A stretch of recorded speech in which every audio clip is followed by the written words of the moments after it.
dear Bezos, Quran is the only book where we find the solution to all problems. Allah has no children. Allah has no son. He has no daughter. He has no wife. He is alone. As-Sadiq and Al-Amin. This is because Prophet Muhammad, peace be upon him, right from the childhood of good from virtue and honesty. I am Junaid Mujib. I am Hafiz Quran.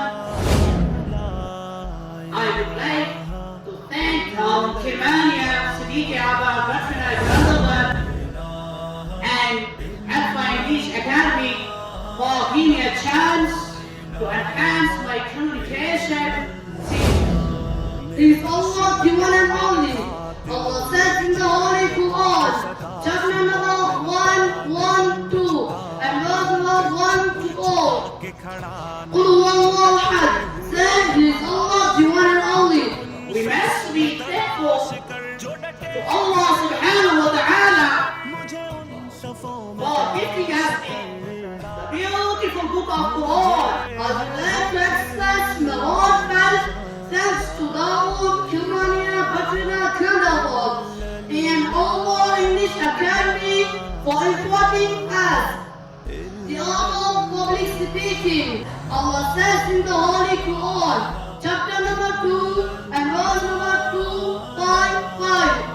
Allah la ilaha illa huwa al-hayyul qayyum. Allah, there is no Allah but He, the living, the eternal, whose number can seize Him of sleep. Allah Samad, Allah the eternal and absolute, lam yalid wa lam yulad. He begotten not, nor is begotten, wa lam yakun lahu kufuwan ahad. And there is none like Allah. I am about to all, thanking you all for listening to me patiently. Thank you so much and have a wonderful day. I belong to Ganderbal. I would like to thank Daruloom, Kirmaniya, Bhat Tahir, Ganderbal, and also English Academy for giving me a chance to enhance my communication skills. You are